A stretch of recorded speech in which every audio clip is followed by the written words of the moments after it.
Chystáte sa randiť alebo randíte s rakmi? Tak tu je zo pár vecí, ktoré by ste mali vedieť predtým, ako sa s nimi zapletete. Pripravení? Poďme na to. Za prvé, nikdy im neklamte. Raci nenávidia klamárov. Klamať rakovi je tá najväčšia zrada. Ak oklameš raka, ver mi, už to nikdy nebude ako predtým. Nikdy. Nikdy v živote. Číslo 2. Nezahrávaj si s ich rodinou. Raci si nedajú siahnuť na rodinu. Sú veľmi ochranársky. Hlavne k ľuďom, ktorých milujú. Ak ublížite rodine raka, je to ako by ste siahli na kráľovskú rodinu. Odtnú ti hlavu. Ty si zahrávaš s mojou rodinou? Ja ťa zničím. Raci sú oddaní a o rodine sa nežartuje. Číslo 3. Všetkého sa obávajú. A nielen, že sa všetkého obávajú, ale aj o všetkom premýšľajú. Keď vás rak miluje, bude ako vaša mama. Budú sa o vás bať presne ako vaša mamina. Miláčik, len ti volám, aby som vedela, či si došiel v poriadku. Ako sa máš? Mám o teba strach. Jedol si? Po štvrté. Vedia ako manipulovať. Ver mi, keď rak chce, aby ste niečo spravili, urobíš to. Sú naozaj dobrí. Ani to nebudeš vidieť prichádzať, ale manipulácia tam bude. Rak je empatický a inteligentný. Vie dobre, čo robí. Manipulácii sú raci neprekonateľní. Po piate. Nikdy neodmietaj ich pocity. Najlepší spôsob, ako vytočiť rakov,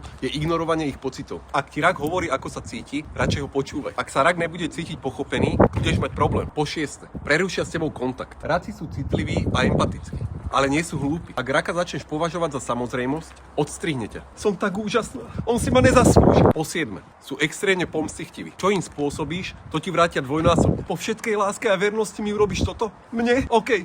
To ti vráti. Ver mi, Zlatko. Peklo je nič oproti nahnevanému a frustrovanému rakovi. Spôsobil si mi bolesť a teraz ju spôsobím ja tebe. Poď sem. Číslo 8. Potrebuje spätnú väzbu. Rak ťa bude milovať takým spôsobom, akým chce, aby ste milovali vy jeho. Raci sú milujúci a lojálni. Dávajú do vzťahov naozaj veľa. Uistite sa, že to robíte aj vy. Ak rak cíti, že neopetujete, bude sa cítiť nedocenený. A keď sa rak naozaj takto začne cítiť, je to začiatok konca vášho vzťahu. Po 9. Čítajte ich myšlienky. Ak neviete čítať myšlienky, pri rakovi sa to naučíte. Rak vás bude stále držať v strehu. Hej rak, čo sa deje? Čo som urobil? Nevieš, čo si spravil? Ale mal by si to vedieť. Toto znamená len jedno, že nedávaš dostatočný pozor. Po 10. Určite vás klepne. Raci sa rodia s klepetami. A na čo sú klepetá? Na ublíženie. Rak je potvora, s ktorou sa nechcete zahrávať. Môžu byť citliví, ale nie sú slabí. Sú milujúci, ale sú to aj smrteľníci. Sú aj milí, ale môžu byť aj nebezpeční. Ak je rak nahnevaný a vidíte, že plače, radím vám utekať. Utekajte rýchlo, lebo ak nie, s Bohom. Bolo fajn ťa poznať, ale nastal tvoj čas. Rak ťa popraví. A to je všetko, čo potrebujete vedieť predtým, ako sa s nimi zapletete.